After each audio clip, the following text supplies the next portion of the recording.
Now this wall here, this is our servery, so you need to imagine a big cutout here. Yeah. And so every day we will serve a hot dinner for people as well as a bagged breakfast. But what this allows us to do is create a dedicated team that will not only support the shelters, but this initiative right here. And we will be able to deliver primary care, wound care, referrals for people to mental health and substance use resources if they would like them, and any other care needs that they need. So we're excited that things will be in one place for us here, and we will build a team that people will get to know. Those relationships are important.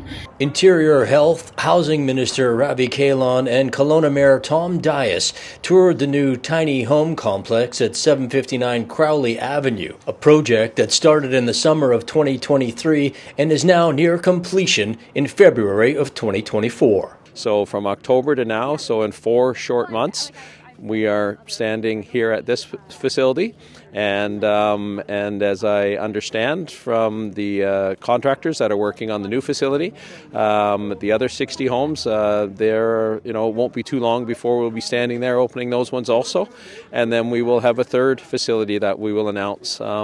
Hopefully to be, again, these tiny homes within this community to help individuals advance into more permanent housing. While Vancouver may be moving away from SRO housing, Housing Minister Ravi Kahlon says these tiny homes are the right fit in Kelowna. The reality is tiny homes work in some communities where you have land where you can do this type of housing, but in communities like Vancouver where it's very dense, tiny homes just don't work. And so that's why it's not one model that's perfect. Every model has its own unique benefits, and in some communities we prefer to have the more modular style housing, and in communities like this where there is a little bit more space to separate, this tiny homes model works pretty well.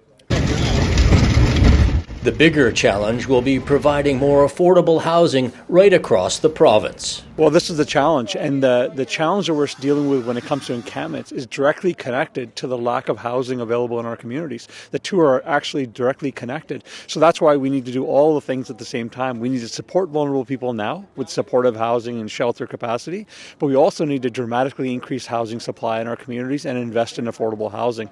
That's why we've been doing what we've been doing, all of the things at the same time, because one is not going to solve the entire challenge that we have.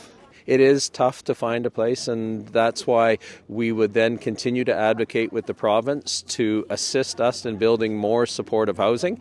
We have also offered up other land within the community, and the agreement with regards to the province and federal government, some of those accelerator funds that we received to advance other housing opportunities so that there is that housing available here for us, that supportive housing. Neighbors and businesses in the area have expressed concerns around security, but the compound is fenced off and security cameras cover the entire area. We'll have on-site security overnight, and as well as it's staffed 24 hours, minimum always 2 staff on site, and lots of floodlighting and lots of, there's cameras and stuff, so there's a good level of security to make sure that our clients are safe, our staff are safe, and generally speaking that the people who are here are the people who are supposed to be here.